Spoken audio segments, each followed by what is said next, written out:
조선 중기 충청도 깊은 산골 고을 관아마당 한가운데서 평생 남을 속일 줄 몰랐던 사내 배도윤과 혼례날조차 입을 열지 않던 아내 문채란이 나란히 무릎을 꿇고 있었습니다. 사람들은 그들을 두고 바보 부부라 수군거렸지요. 그런데 그 순간 한 번도 목소리를 내지 않던 채란이 사또 앞에서 또렷하게 입을 열었습니다. 그들이 밝히려 한 것은 단순한 억울함이 아니었습니다. 고을에서 가장 교활하다고 소문난 자가 수년간 꾸며온 거짓과 음모의 전모였지요. 아무도 믿지 않던 두 사람이 어떻게 그 진실을 쥐게 되었는지, 그리고 왜 스스로 관아에 나와 모든 것을 뒤집으려 하는지, 이 이야기는 끝까지 듣지 않고는 결코 그 결말을 짐작할 수 없습니다. 배도윤은 29해를 살면서 한 번도 남을 속인 적이 없는 사내였습니다. 허나 그것이 세상에서는 약점이 되었지요. 말이 느리고 셈이 서툴며 남의 말을 곧이곧대로 믿는 성품이라 장사를 하면 손해를 보고 품을 팔아도 제값을 받지 못했습니다. 고을 사람들은 도윤을 두고 혀를 차며 말했지요. 저런 사내에게 누가 딸을 주겠느냐. 밥그릇 하나 제대로 건사하지 못하는 주제에 장가는 무슨 장가냐고 말입니다. 그러던 중 도윤의 부모마저 잇따라 세상을 뜨고 말았습니다. 남은 것이라곤 허물어져가는 초가집 한 채와 눈덩이처럼 불어난 빚뿐이었지요. 고을에 분홍 조악수라는 자가 빌려준 곡식값과 농기구 값이 해마다 눈덩이처럼 불어나 있었습니다. 조악수는 도윤을 부를 때마다 빚 문서를 흔들며 이렇게 말하곤 했지요. 도윤아, 이 빚을 언제 다 갚으려느냐. 올해 네 밭에서 난 곡식으로는 이자도 못 메우겠구나. 죄송합니다. 내년에는 반드시 갚겠습니다. 허허, 그렇다면 당분간 내 집 일이나 거들거라. 그것으로 이자를 대신하마. 도윤은 고개를 끄덕일 뿐이었습니다. 조악수는 그런 도윤을 보며 속으로 흐뭇해했지요. 이 어수룩한 사내는 시키는 대로만 움직일 테니 평생 부려먹기에 딱이었습니다. 문서에 적힌 이자가 원래 약속보다 높은 것도 품값이 제대로 계산되지 않는 것도 도윤은 전혀 알아채지 못했습니다. 그러던 어느 봄날 고을 이방이 도윤을 찾아왔습니다. 도윤아, 내가 혼처를 하나 알아보았다. 도윤은 귀를 의심했습니다. 자신 같은 사람에게 시집올 여인이 있다니 도무지 믿기지 않았지요. 정말입니까? 그런데 누가 저 같은 사람을, 문채란이라는 처녀인데 이웃 고을에 사는 여인이다. 그 처녀도 네 처지와 비슷하다더구나. 이방의 말인즉슨 문채란이라는 처녀 역시 말귀가 어둡고 행동이 느려 24이 넘도록 혼처를 구하지 못했다는 것이었습니다. 몰락한 양반 집안의 딸이라 했으나 이미 집안이 풍비박산 난 뒤라 의지할 곳도 없고 그나마 거두어주던 일가마저 골칫거리로 여긴다 했지요. 도윤은 잠시 망설이다 고개를 끄덕였습니다. 제가 혼인할 수 있다면 감사한 일입니다.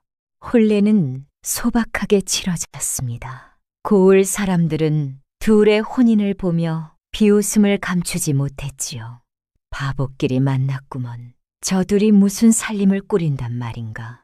아휴, 불쌍도 하여라. 저러다 둘 다 굶어 죽지 않으면 다행이겠네. 조악수는 혼례상 앞에 앉아 술잔을 기울이며 속으로 생각했습니다. 잘됐다 싶었지요.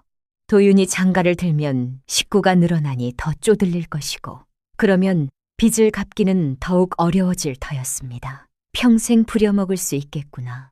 더욱이 아내까지 머리가 어둡다 하니 둘 다 자신의 소나귀에서 벗어나지 못할 것이 분명했습니다.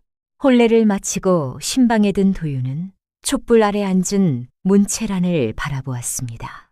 붉은 연지를 바른 얼굴은 수줍은 듯 고개를 숙이고 있었지요.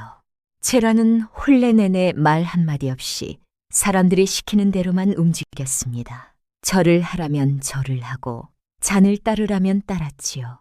멍하니 허공만 바라보는 모습이 누가 보아도 정신이 온전치 못한 사람 같았습니다. 도윤은 가슴이 먹먹해졌습니다. 저 여인도 자신 때문에 불행해지는 것은 아닐까.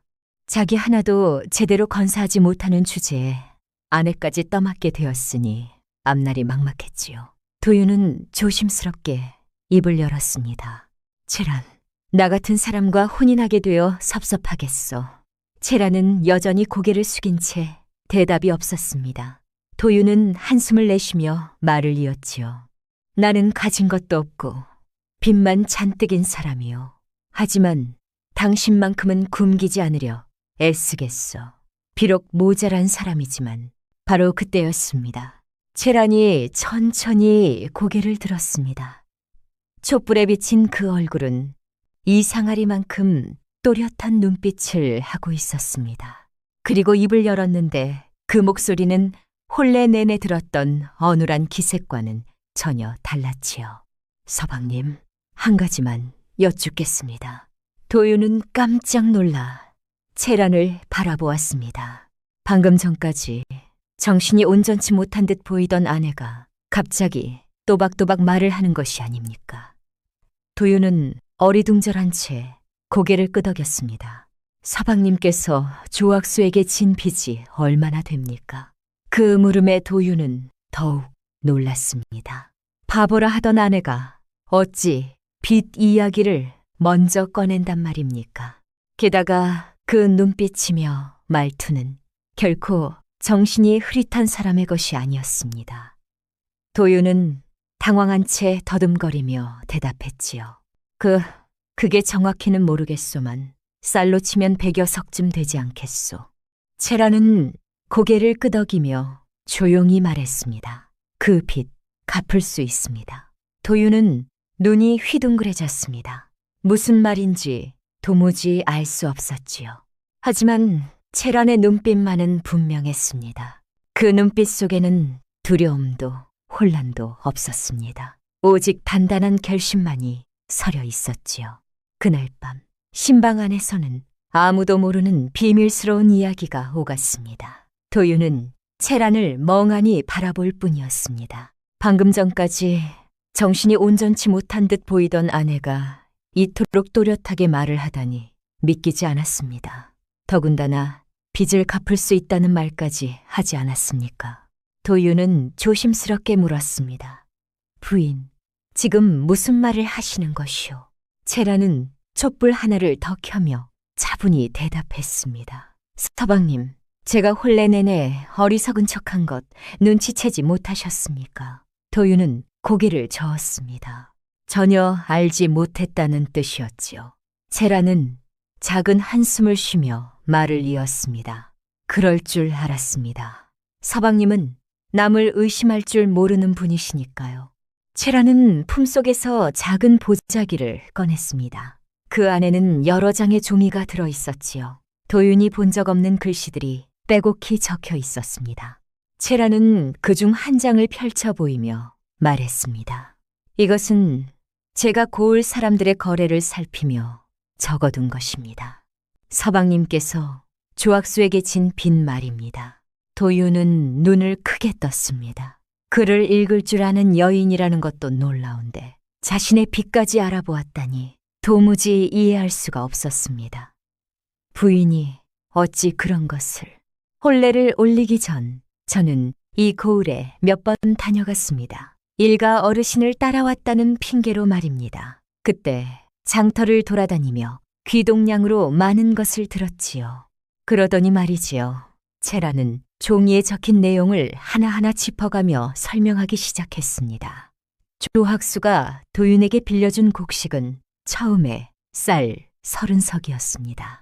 그런데 문서에는 40석으로 적혀 있었지요. 이자도 원래는 1할이라 했으나 문서에는 2할로 적혀 있었습니다. 게다가 도윤이 품팔이로 갚은 값은 제대로 계산조차 되지 않았습니다.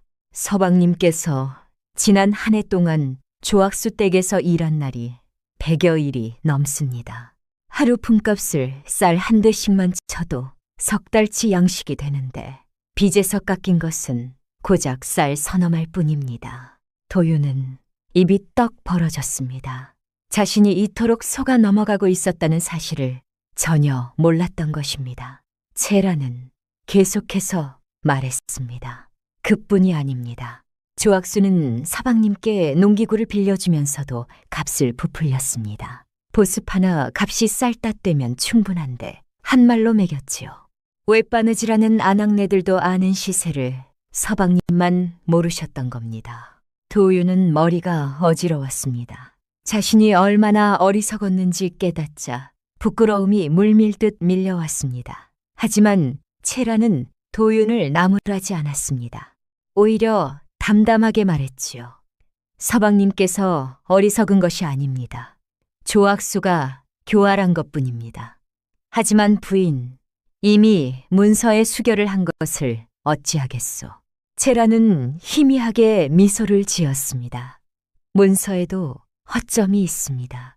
날짜가 앞뒤로 맞지 않는 곳이 있고 증인으로 적힌 사람 중에는 이미 다른 고을로 떠난 이도 있습니다. 그리고 무엇보다 채라는 잠시 말을 멈추었다가 조용히 말했습니다. 조악수가 서방님을 속인 것은 이번만이 아닙니다. 고을 사람 여럿을 같은 수법으로 속였지요.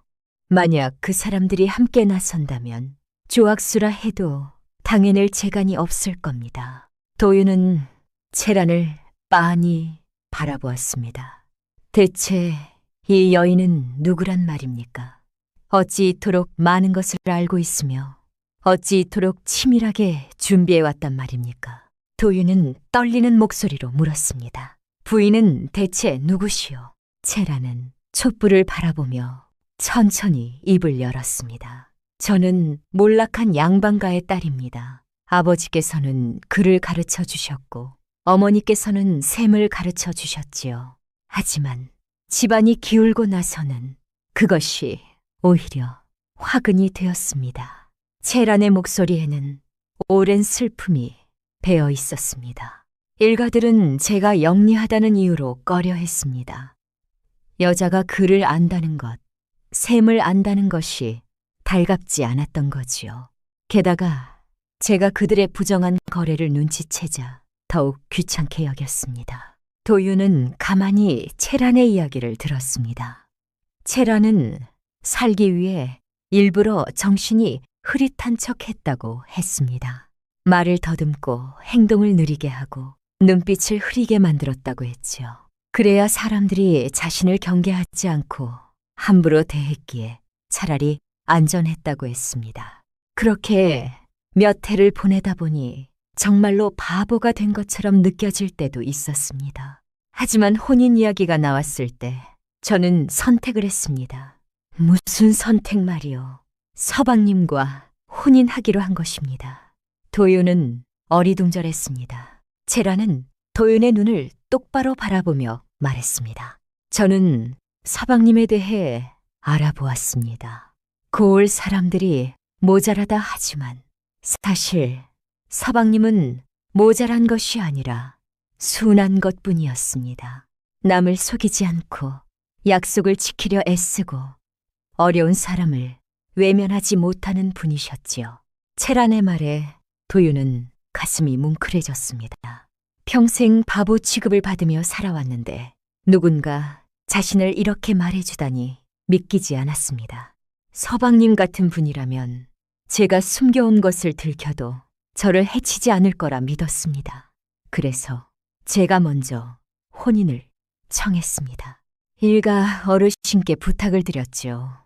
저를 서방님께 보내달라고 말입니다. 도윤은 할 말을 잃었습니다. 자신은 그저 주어진 혼처에 감사할 뿐이었는데 채라는 모든 것을 계획하고 선택했던 것입니다. 도윤은 고개를 떨구며 물었습니다. 하지만 부인, 나는 가진 것도 없고 빚만 잔뜩인 사람이요. 부인은 글도 알고 셈도 아는데 어찌 나 같은 사람을. 채라는 도윤의 손을 가만히 잡았습니다. 따뜻한 손이었지요. 서방님, 저는 가진 것보다 중요한 것을 찾았습니다. 저를 사람으로 대해줄 이를 찾은 겁니다. 두 사람은 잠시 말없이 앉아 있었습니다. 촛불만이 흔들리며 방안을 밝히고 있었지요. 도윤은 천천히 고개를 들어 채란을 바라보았습니다. 부인, 내가 할 수 있는 일이 있다면 말해주시오. 비록 모자란 사람이지만 부인을 위해서라면 무엇이든 하겠소. 채란은 미소를 지었습니다. 그 미소는 혼례 내내 보았던 멍한 표정과는 전혀 달랐습니다. 살아있는 사람의 미소였지요. 서방님, 앞으로도 제가 바보인 척할 때는 모른 척해 주십시오. 사람들이 저를 경계하지 않게 해야 합니다. 그렇게 하겠소. 그리고 서방님께서는 제가 시키는 대로만 해주시면 됩니다.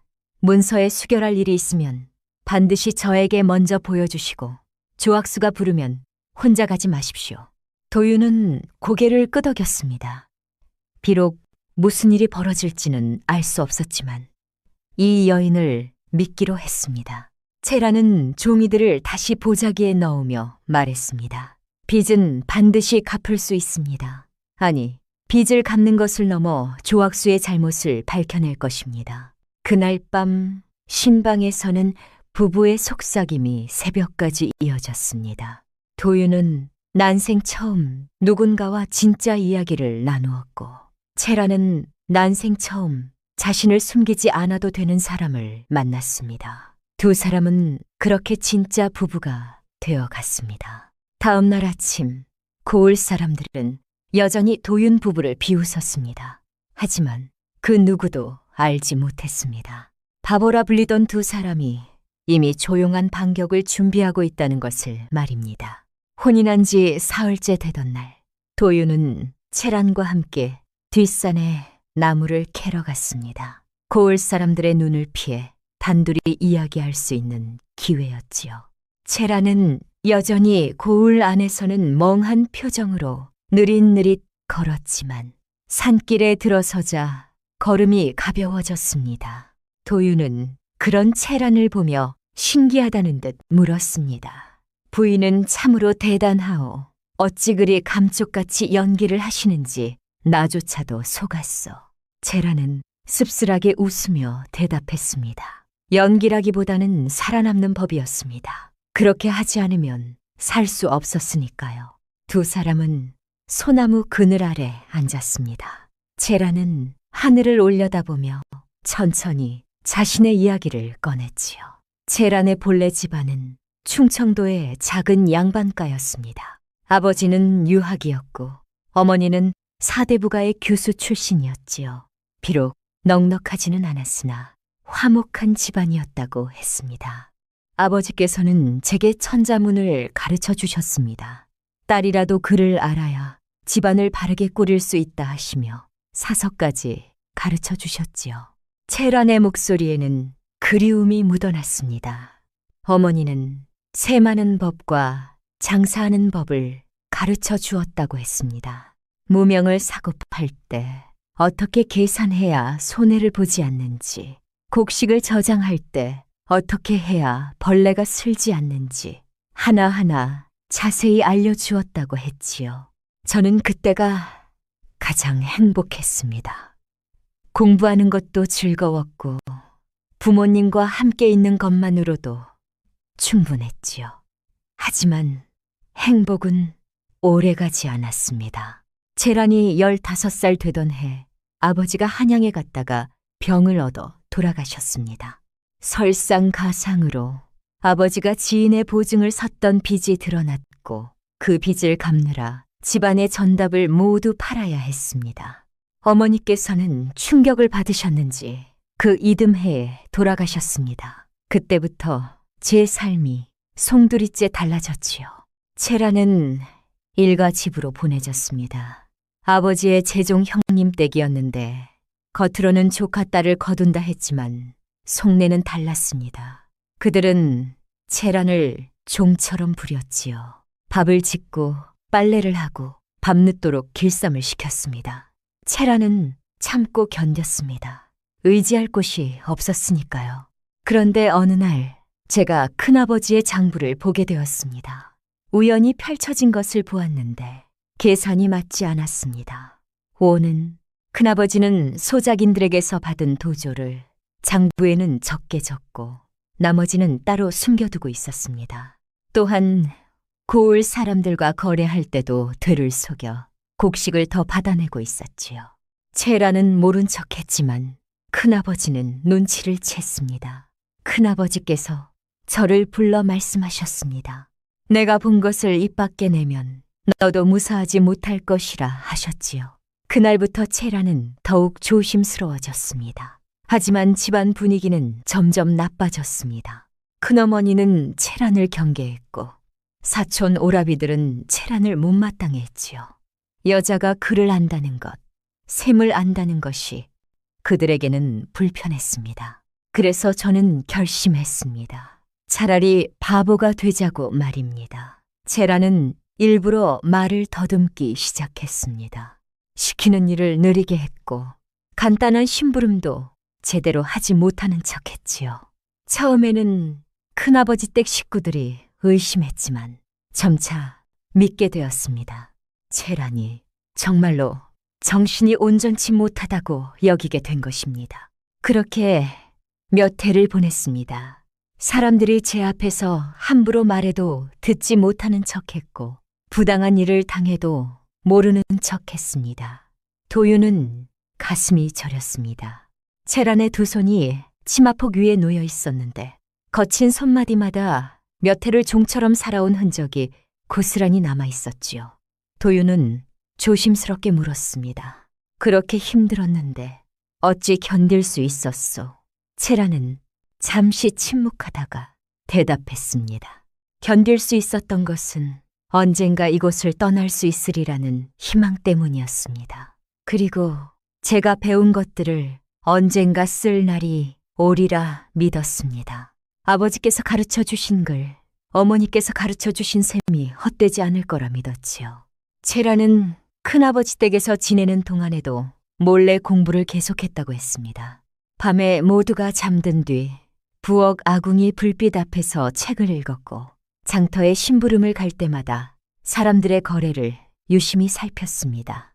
곡식값이 어떻게 매겨지는지, 무명 한 필의 시세는 얼마인지, 품꾼은 얼마나 받아야 적당한지 모두 머릿속에 담아두었지요. 그러던 중 큰아버지 댁에서 혼인 이야기가 나왔습니다. 저를 다른 곳으로 보내려는 것이었지요. 큰아버지는 채란을 나이든 호라비 상인의 첩으로 보내려 했습니다. 젊은 여자를 드리고 싶다며 값을 치르겠다는 것이었지요. 채란은 그때 깨달았습니다. 이대로 있다가는 평생 남의 소나귀에서 벗어나지 못하리라는 것을 말입니다. 그래서 제가 직접 혼처를 알아보았습니다. 큰아버지께는 일가 어르신을 찾아뵙겠다고 핑계를 대고 이 고을 저 고을을 돌아다녔지요. 채라는 그렇게 도윤에 대해 알게 되었습니다. 고을 사람들이 바보라 부르지만 실은 착하고 성실한 사람이라는 것을, 빚에 짓눌려 있지만 남을 해치지 않는 사람이라는 것을 알게 되었지요. 서방님이라면 제가 똑똑하다고 해서 해치지 않을 거라 믿었습니다. 오히려 함께 살아갈 수 있으리라 생각했지요. 도윤은 채란의 손을 꼭 잡았습니다. 부인, 그간 얼마나 힘들었소.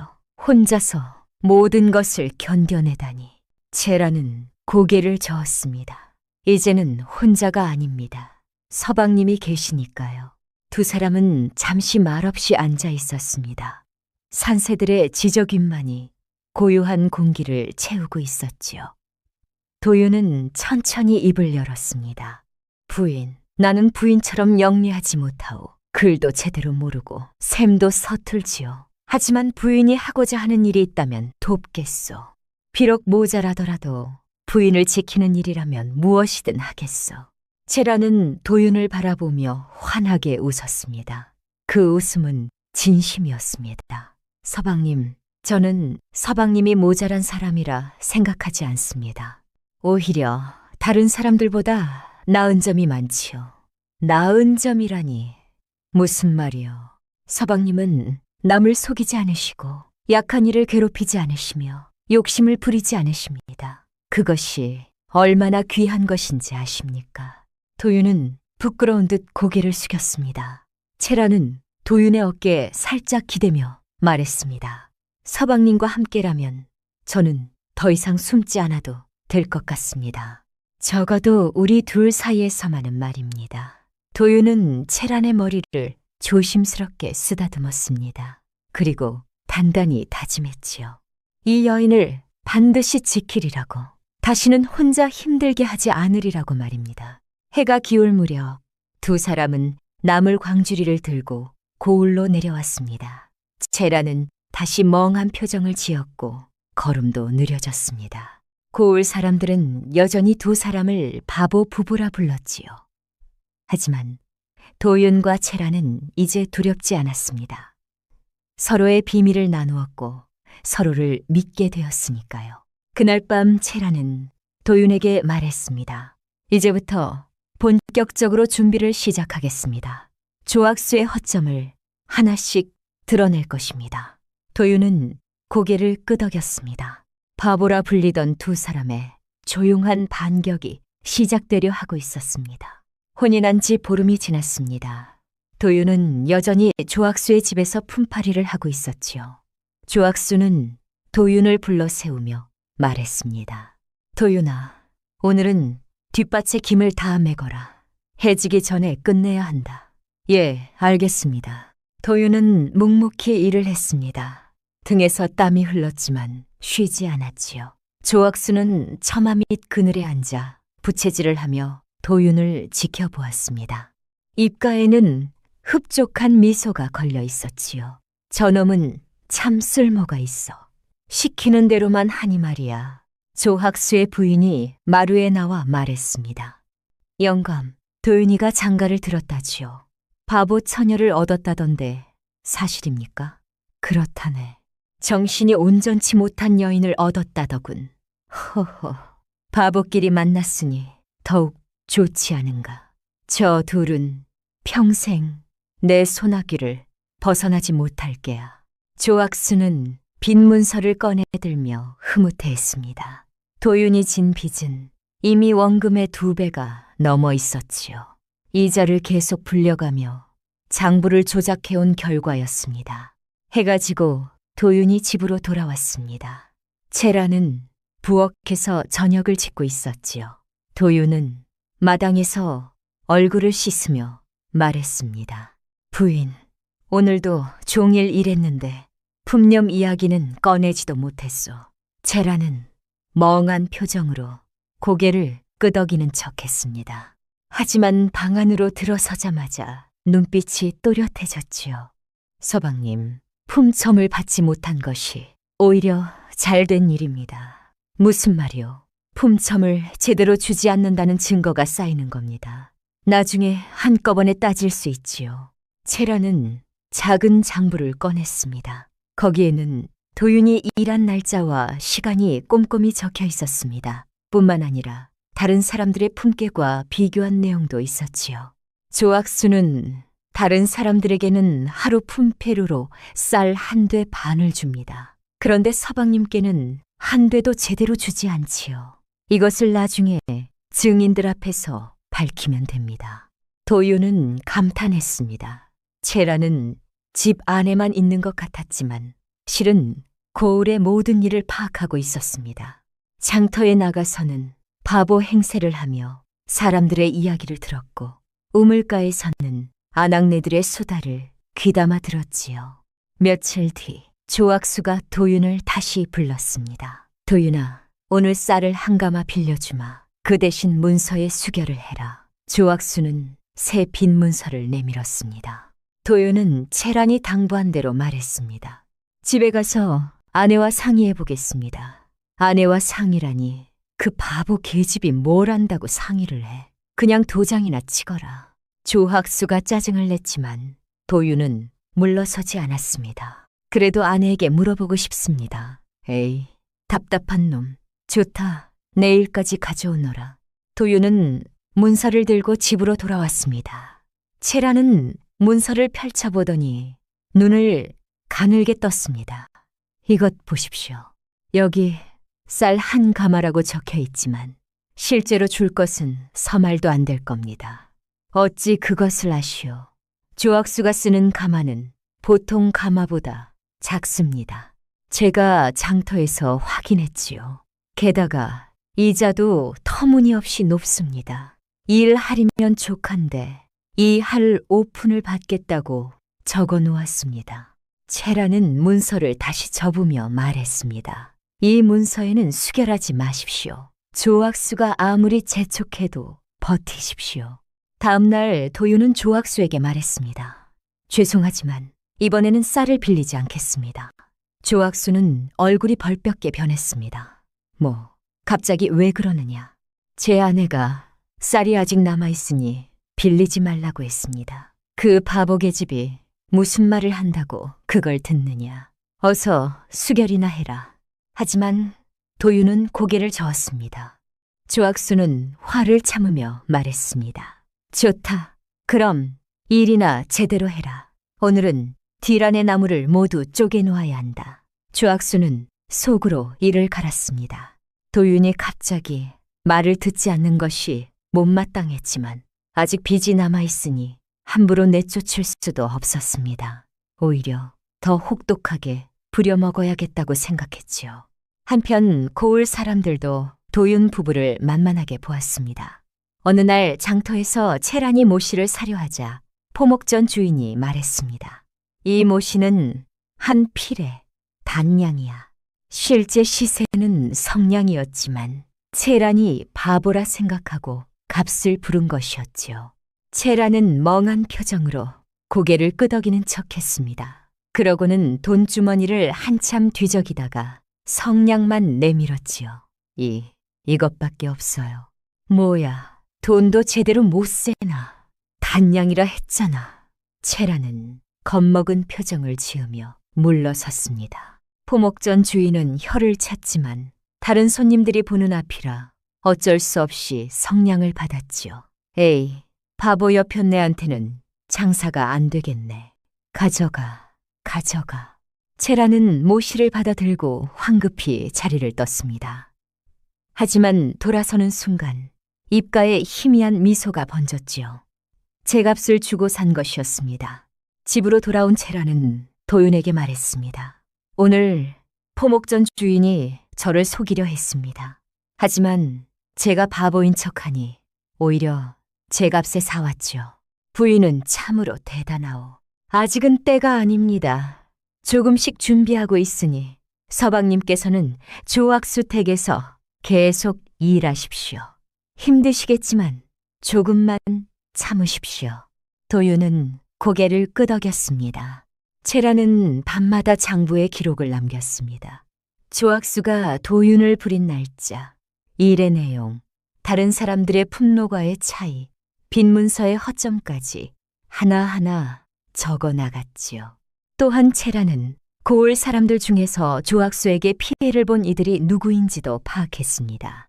장터에서 되를 속여 곡식을 덜 받은 사람, 빈문서의 거짓에 속아 수결을 지킨 사람, 품대를 제대로 받지 못한 이들이 여럿 있었습니다.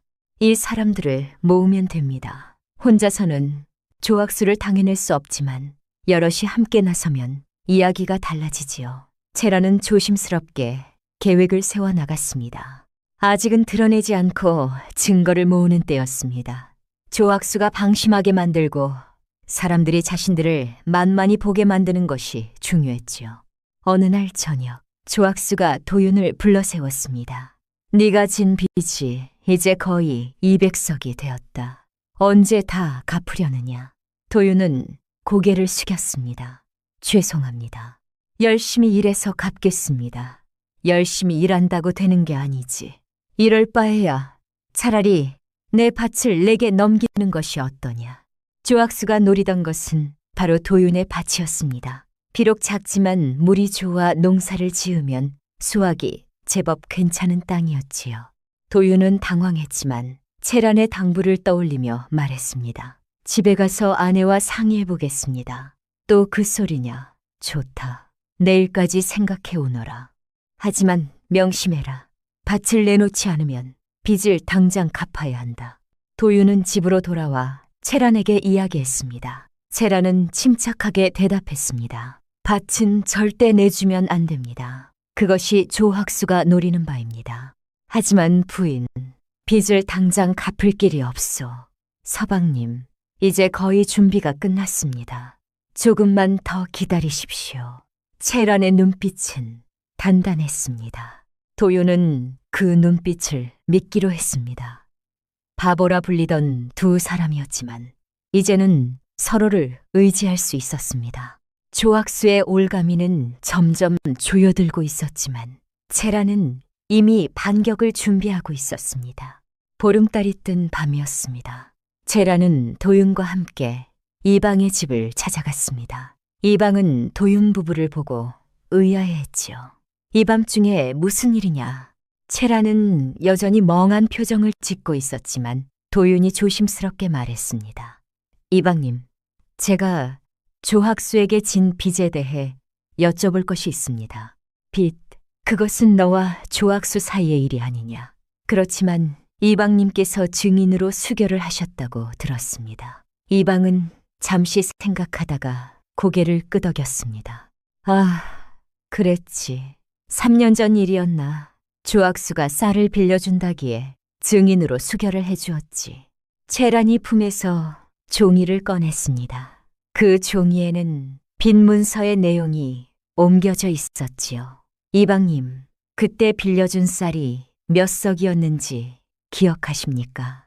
이방은 종이를 들여다보며 말했습니다. 30석이었던 것으로 기억하는데. 그런데 문서에는 40석으로 적혀 있습니다. 이방의 얼굴이 굳어졌습니다. 채란은 계속해서 말했습니다. 또한 이자도 일하리라 하셨는데 문서에는 이 할로 적혀 있습니다. 뭐라고? 그럴 리가. 이방은 문서를 다시 자세히 보았습니다. 채란의 말이 맞았지요. 이방은 당황하며 말했습니다. 이건 분명 잘못된 것이다. 내가 증인으로 수결할 때는 분명 30석이라 했는데 도윤이 조심스럽게 물었습니다. 이방님께서 문서를 직접 읽어보셨습니까? 아니, 조학수가 읽어주는 대로 들었을 뿐이지. 나도 글을 잘 모르니. 채란은 고개를 끄덕이며 말했습니다. 조학수가 문서를 읽어줄 때와 실제 적힌 내용이 다른 것입니다. 이방은 얼굴이 붉어졌습니다. 자신이 증인으로 수결했는데 내용이 틀렸다니 체면이 말이 아니었지요. 게다가 도윤을 속인 꼴이 되었으니 더욱 난처했습니다. 이건 큰일이구나. 조학수 그놈이 나까지 속였단 말이냐. 채란은 차분하게 말했습니다. 이방님만 속으신 것이 아닙니다. 고을의 다른 분들도 비슷한 일을 당했을 겁니다. 며칠 뒤 채란은 장터에서 일부러 크게 넘어지는 척했습니다. 곁에 있던 아낙네들이 급히 부축했지요. 아이고, 괜찮으세요? 채란은 멍한 표정으로 고개를 끄덕였습니다. 그때 한 아낙네가 말했습니다. 저 바보 아내 말이야. 불쌍하게도 남편이 빚에 짓눌려 산다던데 조학수한테 진 빚이라지. 우리 집도 예전에 그 양반한테 당한 적 있어. 채란은 귀를 기울였습니다. 아낙네는 계속해서 말했지요. 우리 영감이 품팔이를 했는데 품계를 제대로 안 줬다고. 하루 일하면 쌀 1대 반은 줘야 하는데 1대도 안 주더래. 우리 집도 그래. 곡식을 팔 때 되를 속여서 값을 덜 받았어. 채란은 천천히 일어나며 그들의 이야기를 모두 기억했습니다. 집으로 돌아온 채란은 도윤에게 말했습니다. 서방님, 이제 사람들을 모을 때가 되었습니다. 다음 날 저녁, 도윤의 집에는 고을 사람 몇 명이 모여들었습니다. 모두 조학수에게 피해를 본 이들이었지요. 이방도 함께 자리했습니다. 도윤아, 우리를 모아놓고 무슨 이야기를 하려는 게냐. 도윤은 채란을 바라보았습니다. 채란은 더 이상 바보 행세를 하지 않았습니다. 또렷한 목소리로 말했지요. 어르신들, 제가 여러분께서 조학수에게 당한 일들을 조사했습니다. 사람들은 놀라 채란을 바라보았습니다. 바보라던 여인이 이토록 또렷하게 말하다니 믿기지 않았지요. 채라는 준비해온 종이들을 펼쳐 보였습니다. 김서방님, 작년에 품팔이를 하셨지요. 40일을 일하셨는데 받은 품판이 쌀 30대밖에 안 됩니다. 어떻게 그걸 제대로면 쌀 60대는 받으셨어야 합니다. 30대가 모자란 것입니다. 채라는 다른 사람도 짚어가며 말했습니다. 박서방은 곡식을 팔 때 되를 속여 쌀딴 말을 덜 받았고 정서방은 빈 문서에 이자가 잘못 적혀 있었습니다. 여러분, 조학수는 한두 사람만 속인 것이 아닙니다. 고을 사람 여럿을 같은 수법으로 속였습니다. 사람들은 웅성거렸습니다. 자신들이 당한 일을 떠올리자 분노가 치밀어 올랐지요. 그 못된 놈이 우리를 이렇게 속였단 말이냐. 당장 찾아가서 따져야겠어. 채라는 손을 들어 사람들을 진정시켰습니다. 서두르시면 안 됩니다. 조학수는 교활한 사람입니다. 증거 없이 덤벼들면 오히려 우리만 해를 입습니다. 이방이 물었습니다. 그럼 어찌하자는 것이냐. 먼저 증인을 확보해야 합니다. 여러분께서 당한 일을 직접 본 사람들을 모으는 겁니다. 채라는 차근차근 계획을 설명했습니다. 품꾼을 제대로 주지 않은 것은 다른 품꾼들이 증언할 수 있었고 되를 속인 것은 장터 사람들이 알고 있었습니다. 빈 문서의 허점은 이방이 증언할 수 있었지요. 그리고 가장 중요한 것은 조학수가 방심하게 만드는 것입니다. 방심하게 만든다니 조학수는 우리를 바보로 여기고 있습니다. 그것을 이용하는 겁니다. 며칠 뒤 도윤은 조학수를 찾아갔습니다. 조학수 어르신, 제가 밭을 내놓겠습니다. 조학수는 눈을 반짝이며 물었습니다. 오, 드디어 정신을 차렸구나. 그래, 언제 문서를 쓰지? 사흘 뒤에 하면 어떻겠습니까? 아내와 함께 수결을 해야 할 것 같습니다. 좋다, 좋아. 사흘 뒤에 이방을 불러 증인을 세우도록 하지.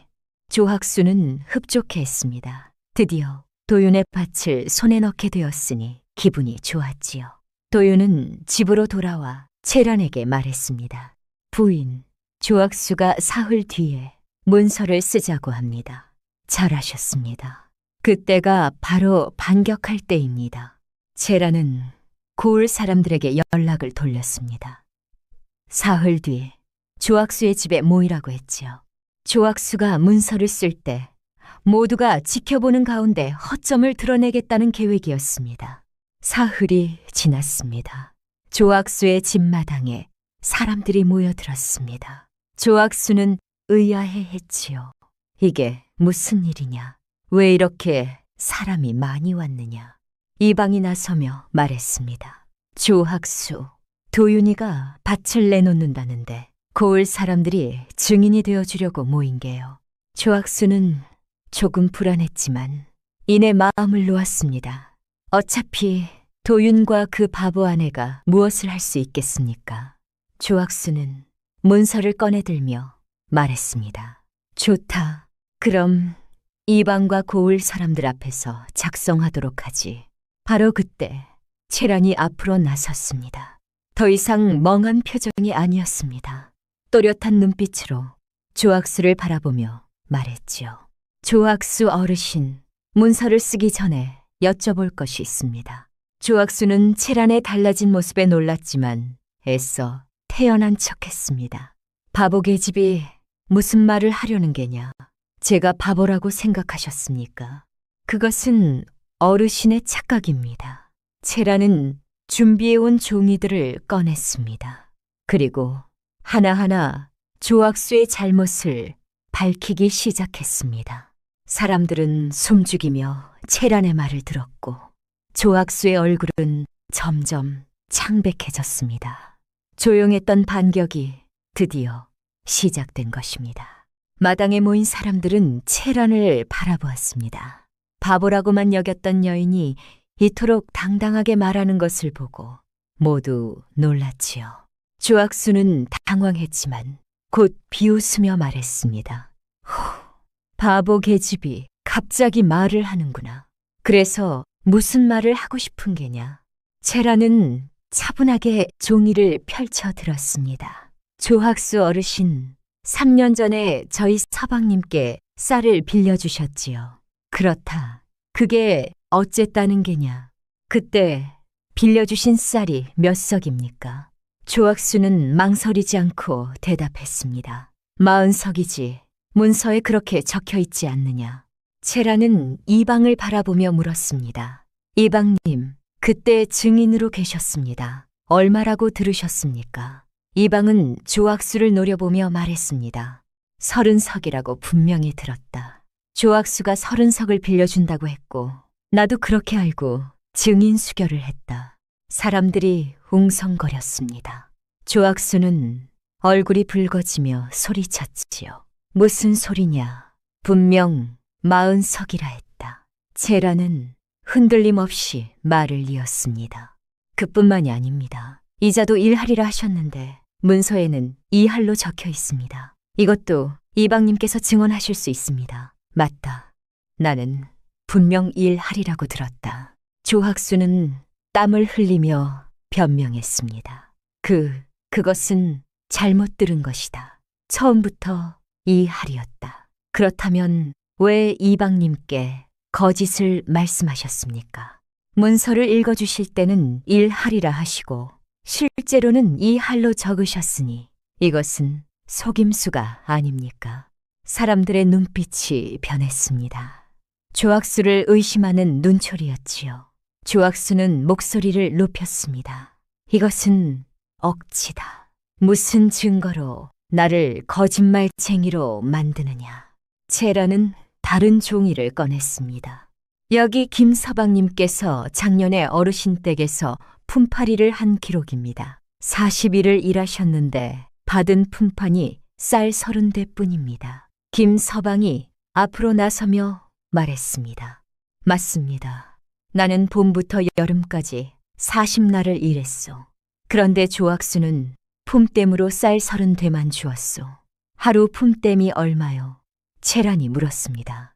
김서방은 대답했습니다. 1대 반이라 했소.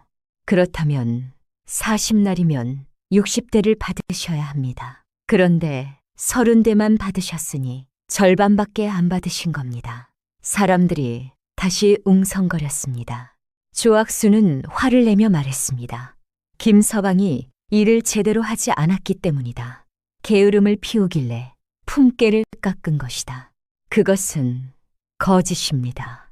채라는 또 다른 사람을 가리켰습니다. 박서방님도 같은 시기에 함께 일하셨습니다. 김서방님이 게으름을 피웠습니까?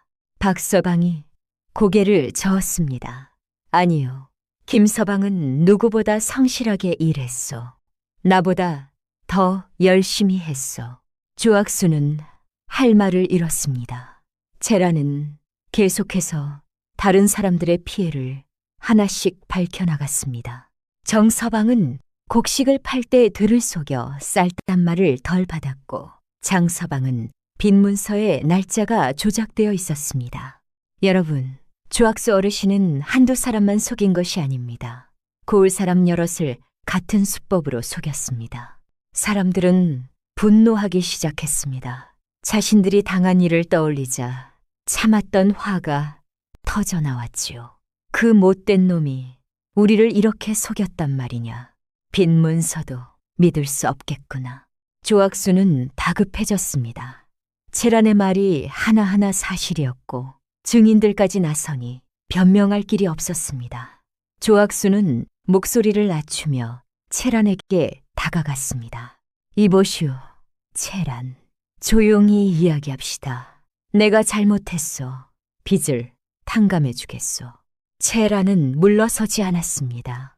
탕감으로 끝날 일이 아닙니다. 어르신께서는 고을 사람들에게 사과하셔야 합니다. 사과, 내가 왜? 그리고 부당하게 걷어간 품과 곡식을 모두 돌려주셔야 합니다.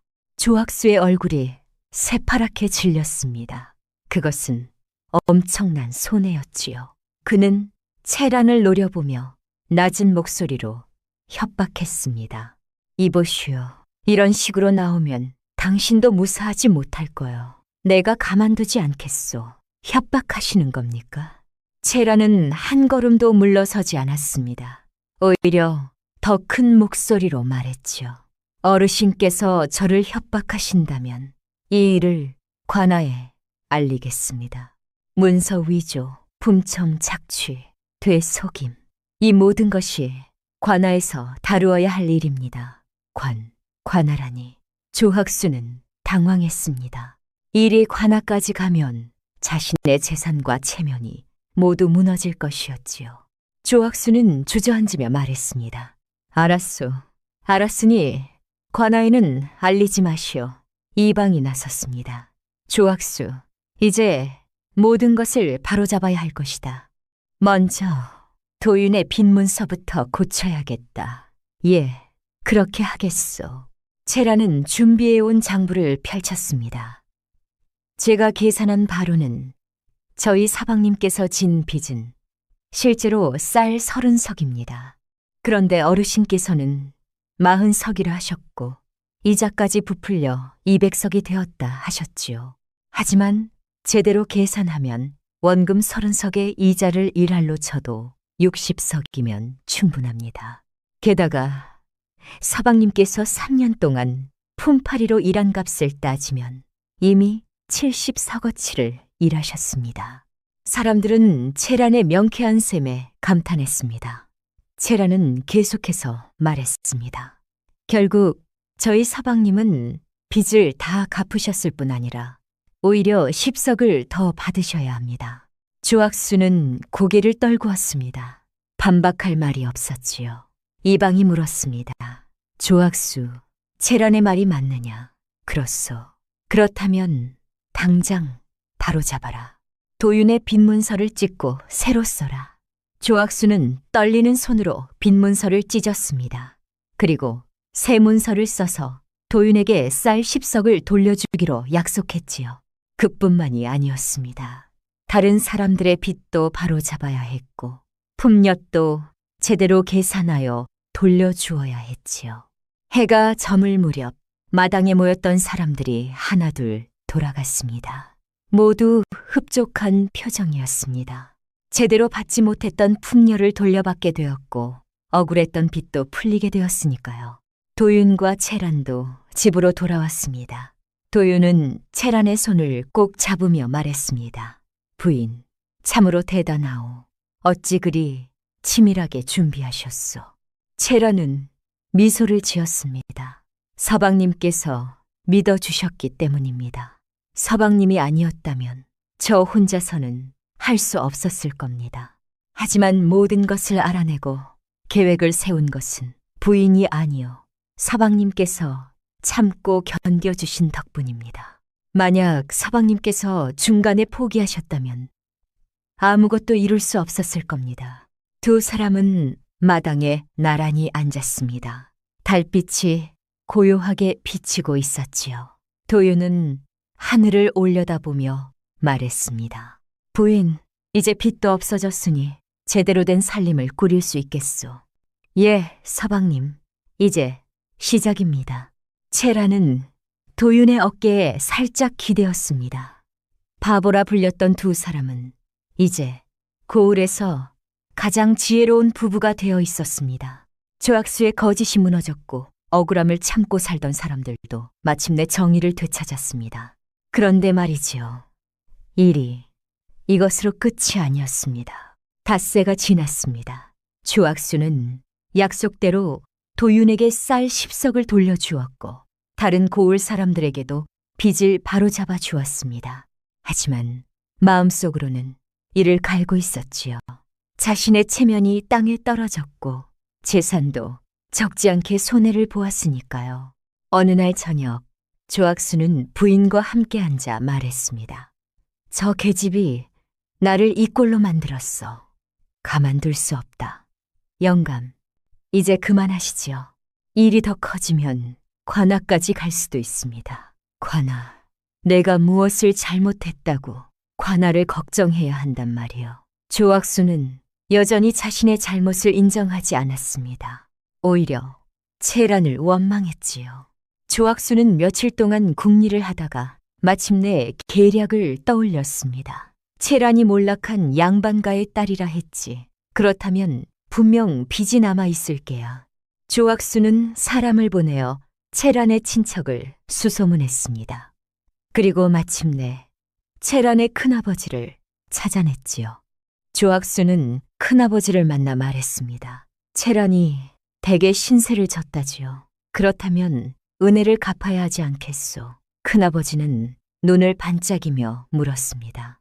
무슨 말씀이요? 채란을 데려가시오. 그 여인은 원래 대개 식솔이지 않소. 시집을 갔다 한들 은혜를 갚지 않았으니 다시 데려갈 수 있을 것이요. 큰아버지는 탐욕스러운 미소를 지었습니다.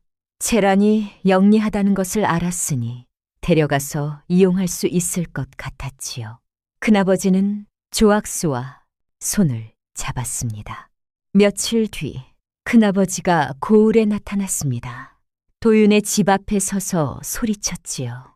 채란아, 큰아버지가 왔다. 어서 나오너라. 채란은 문을 열고 나왔습니다. 큰아버지를 보는 순간 얼굴이 굳어졌지요. 큰아버지, 어찌 여기까지 오셨습니까? 내가 왜 왔겠느냐? 너를 데려가려 왔지. 네가 우리 집에서 먹고 입은 것이 얼마인데 갚지도 않고 시집을 갔느냐? 그것은 이미 일로 갚았습니다. 저는 큰아버지 댁에서 종처럼 일했습니다. 큰아버지는 코웃음을 쳤습니다. 종처럼 일했다고 그것만으로는 부족하다. 네가 먹은 밥값과 입은 옷값을 모두 따지면 쌀로 100석은 될 게다. 도윤이 나서며 말했습니다. 그것은 억지입니다. 아내는 이미 충분히 갚았습니다. 네가 누구 집안일에 끼어드느냐? 이것은 우리 집안일이다. 큰아버지는 조학수가 써준 문서를 꺼내 들었습니다. 거기에는 채란이 큰아버지에게 진 빚이 쌀 100석이라고 적혀 있었지요. 물론 거짓으로 꾸며낸 문서였습니다. 이것 보거라. 여기 문서가 있지 않느냐. 채란은 우리 집에 빚을 졌다. 그러니 다시 데려가겠다. 채란은 침착하게 문서를 살펴보았습니다. 역시나 날짜도 엉터리였고 내용도 허술했지요. 채란은 냉정하게 말했습니다. 이 문서는 거짓입니다. 날짜를 보십시오. 제가 큰아버지 댁을 떠난 것은 작년 봄인데 이 문서는 올해 날짜로 되어 있습니다. 그것은 날짜를 잘못 적은 것일 뿐이다. 또한 증인도 없습니다. 이런 문서는 아무런 효력이 없습니다. 큰아버지는 당황했지만 물러서지 않았습니다. 효력이 있든 없든 상관없다. 너는 우리 집 조카 딸이니 내가 데려갈 권리가 있다. 바로 그때 이방이 나타났습니다. 도윤이 미리 알려두었던 것이지요. 무슨 소란이요. 큰아버지는 이방에게 사정을 설명했습니다. 하지만 이방은 고개를 저었습니다. 채란은 이미 혼이 난 여인이요. 남편이 있는데 어찌 친정으로 끌고 간단 말이오. 조카 딸이 빚을 졌으니 데려가는 것이 당연하지 않소. 빚이 있다면 증거를 대시오. 제대로 된 문서와 증인이 있어야 할 것이오. 큰아버지는 할 말이 없었습니다. 조학수가 급히 만들어준 문서는 너무 허술했고 증인도 없었으니까요. 이방은 단호하게 말했습니다. 만약 계속 이러시면 관아에 고하겠소.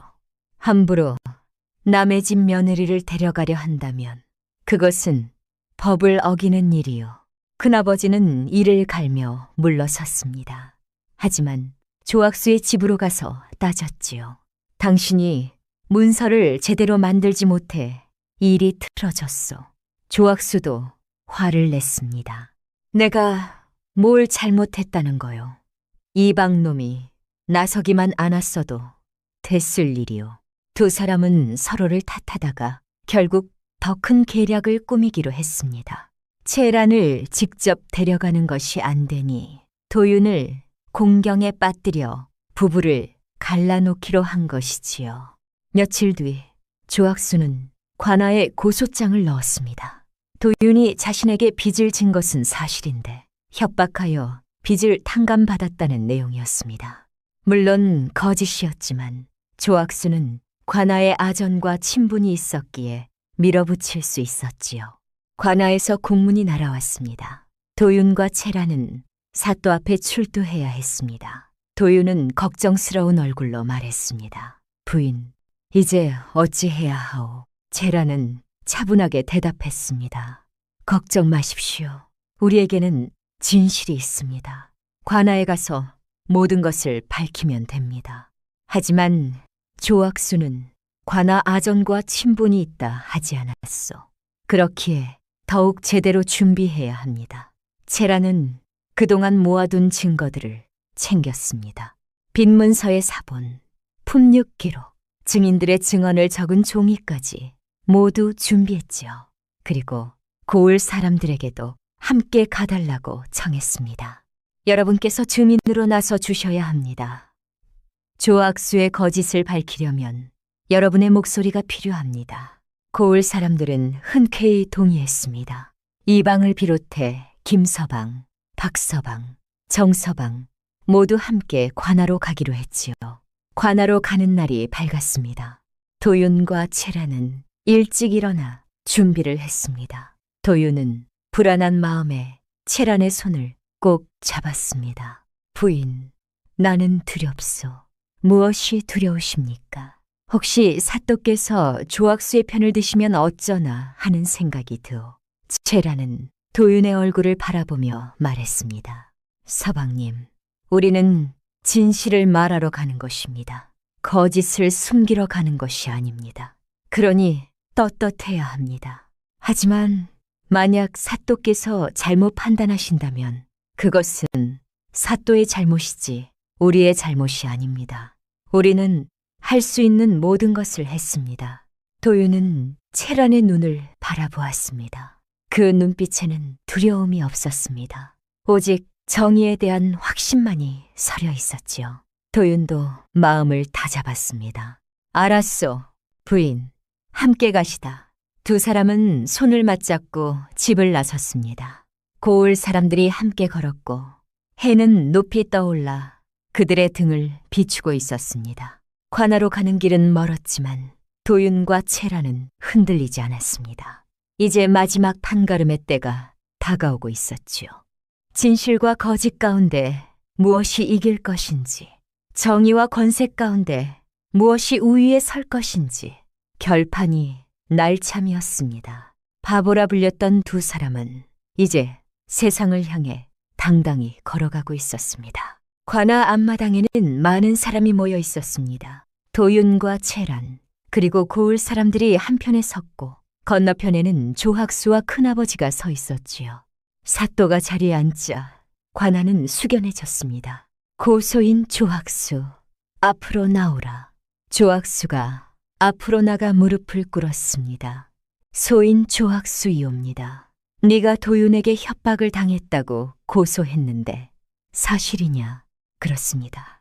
소인이 선의로 빌려준 쌀인데 도윤의 아내 채란이 여러 사람을 모아 소인을 협박하여 빚을 탕감받았습니다. 사또는 고개를 끄덕이며 도윤을 바라보았습니다. 도윤, 할 말이 있느냐? 도윤이 앞으로 나가 무릎을 꿇었습니다. 채란도 함께 나섰지요. 그 사또 날이 소인은 협박한 적이 없습니다. 다만 잘못된 것을 바로 잡았을 뿐입니다. 잘못된 것이라니 무슨 말이냐? 채란이 준비해온 문서들을 꺼냈습니다. 사또, 나리, 여기 조악수가 작성한 빈 문서가 있습니다. 이 문서에는 여러 허점이 있습니다. 채란은 차근차근 설명하기 시작했습니다.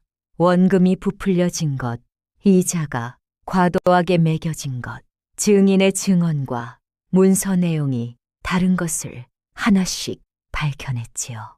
사또는 관심 있는 표정으로 문서를 살펴보았습니다. 이것은 심상치 않구나. 증인으로 나설 자가 있느냐? 이방이 앞으로 나왔습니다. 소인이 증인으로 수결했습니다. 하지만 조학수가 읽어준 내용과 실제 문서 내용이 달랐습니다.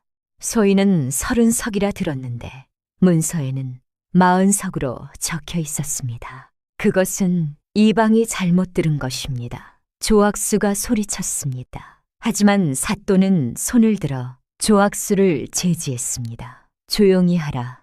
계속 말하거라. 체라는 다른 증거들도 제시했습니다. 품청, 기록, 되속임에 대한 증언, 다른 사람들의 피해 사례까지 모두 밝혔지요. 김서방, 박서방, 정서방이 차례로 나와 증언했습니다. 소인은 40날을 일했는데 품캐를 절반밖에 받지 못했습니다. 소인은 곡식을 팔았는데 되를 속여 제값을 받지 못했습니다. 사또는 심각한 표정으로 조악수를 바라보았습니다. 조악수, 이것이 사실이냐? 그것은. 조악수는 말을 더듬었습니다. 사또는 큰아버지를 가리켰습니다. 저자는 누구냐? 소인은 체란의 큰아버지입니다. 조카딸이 소인에게 빚을 졌는데 갚지 않고 혼인했습니다. 빚을 졌다는 증거가 있느냐? 큰아버지가 문서를 내밀었습니다. 사또는 문서를 살펴보다가 눈을 가늘게 떴습니다. 이 문서의 날짜가 이상하구나. 체란이 이미 혼인한 뒤에 날짜로 되어 있지 않느냐. 그것은 날짜를 잘못 적은 것입니다. 날짜를 잘못 적었다고. 게다가 증인도 없구나. 이것은 거짓 문서가 아니냐. 큰아버지는 할 말을 잃었습니다. 사또는 조악수와 큰아버지를 번갈아 보며 말했습니다. 너희 둘이 짜고 거짓으로 도윤 부부를 곤경에 빠뜨리려 한 것이 분명하구나. 아닙니다.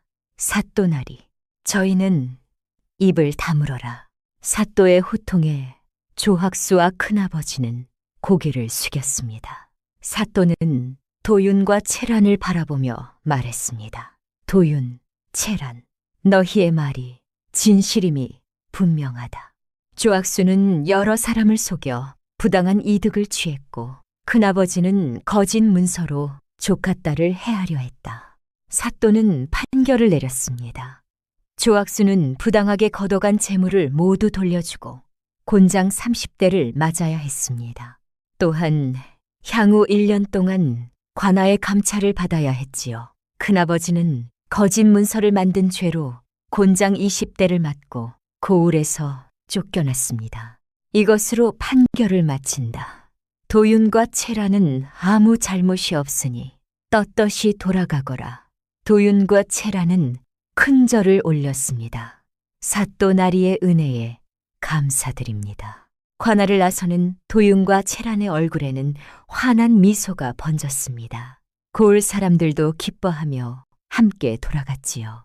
조악수는 곤장을 맞고 쓰러졌고 큰아버지는 초라한 모습으로 어디론가 사라졌습니다. 고을로 돌아온 도윤과 채란을 사람들이 반겼습니다. 도윤 부부 덕분에 우리도 정의를 찾았소. 이제 마음 놓고 살 수 있겠소. 고을 사람들은 더 이상 도윤 부부를 바보라 부르지 않았습니다. 오히려 존경하는 눈빛으로 바라보게 되었지요. 약한 자를 돕고 거짓을 밝히고 정의를 세운 부부였으니까요. 도윤과 채라는 집으로 돌아와 마당에 나란히 앉았습니다. 부인, 이제 정말 끝났소. 예, 서방님, 이제 시작입니다. 시작이라니. 채라는 도윤의 손을 잡으며 말했습니다. 이제 우리의 진짜 삶이 시작되는 겁니다. 빚도 없고 두려움도 없고 숨길 것도 없는 삶 말입니다. 시간이 흘렀습니다. 도윤과 채라는 작은 밭을 일구어 살림을 꾸려갔습니다. 도윤은 더 이상 남에게 속지 않았고 채라는 더 이상 바보 행세를 하지 않았지요. 두 사람은 서로를 의지하며 단단한 삶을 만들어갔습니다. 고을에도 변화가 찾아왔습니다. 사람들은 문서를 쓸 때 채란에게 물어보았고 장사를 할 때도 채란의 조언을 구했습니다. 채란은 기꺼이 도왔지요. 아주머니, 이 모시는 한 필에 성량이 적당합니다. 단량은 너무 비쌉니다. 고맙소, 채란. 네가 아니었으면 또 속을 뻔했구먼. 도윤도 변했습니다. 여전히 순한 성품이었지만 이제는 자신의 권리를 지킬 줄 알게 되었지요. 품팔이를 할 때도 제대로 된 품패를 요구했고 거래를 할 때도 꼼꼼히 따져보았습니다. 어느 가을날 도윤과 채란은 추수를 마치고 마당에 앉아 있었습니다. 곳간에는 곡식이 가득 차 있었고 마당에는 가을 햇살이 따스하게 내리쬐고 있었지요. 부인, 내가 부인을 만난 것이 정말 천운이었소. 채란은 고개를 저었습니다. 천운이 아닙니다. 제가 선택한 것입니다. 선택. 예, 서방님을 선택한 것이 제 인생 최고의 선택이었습니다. 도윤은 채란을 끌어안았습니다. 두 사람의 마음에는 평화가 가득했습니다. 바보라 불렸던 시절은 이미 아득한 옛날이었지요. 고을 어귀에서는 아이들이 뛰어놀고 있었습니다. 그중 한 아이가 말했지요. 도윤 아저씨는 바보가 아니래요. 착한 사람이래요. 채란 아주머니도 바보가 아니래요. 똑똑한 사람이래요. 그럼 왜 사람들이 바보라고 했어요? 글쎄, 어른들이 잘못 본 거래요. 아이들은 깔깔 웃으며 다시 뛰어다녔습니다. 해가 저물어가고 고을에는 저녁 연기가 피어올랐습니다. 도윤과 채란의 집에서도 저녁 준비가 한창이었지요. 채란은 부엌에서 밥을 짓고 도윤은 마당에서 장작을 패고 있었습니다. 평범하지만 행복한 모습이었습니다. 서방님, 진지 드시지요? 예, 부인. 두 사람은 소박한 밥상 앞에 마주 앉았습니다. 반찬은 많지 않았지만 마음만은 풍족했지요. 도윤은 숟가락을 들며 말했습니다. 부인, 우리가 앞으로도 이렇게 행복하게 살 수 있겠지요. 물론입니다. 우리에게는 서로가 있으니까요. 두 사람은 미소를 지으며 밥을 먹었습니다. 창밖으로는 달빛이 은은하게 비치고 있었지요. 세월이 흘러 도윤과 채란은 백발이 되었습니다. 하지만 여전히 서로를 아끼며 살았지요. 고을 사람들은 두 사람을 보며 말했습니다. 저 부부처럼 살아야 한다네. 진실하고 의롭게 사는 것이 진짜 행복이지. 맞아. 탐욕을 부리면 결국 화를 당하지만 정직하게 살면 복이 오는 법이야. 바보라 불렸던 도윤과 채란은 이제 고을에서 가장 존경받는 부부가 되어 있었습니다. 그들의 이야기는 고을 사람들 사이에서 전해 내려왔고 후세 사람들에게도 교훈이 되었지요.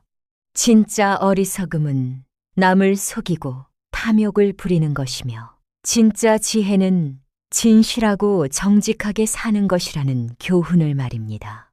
도윤과 채란은 평생 그 교훈을 몸소 보여주며 살았습니다. 그렇게 바보라 불렸던 두 사람은 누구보다 현명하게 살았고 누구보다 행복하게 살았습니다. 그들의 삶은 오래도록 사람들의 기억 속에 남아 빛을 발했지요.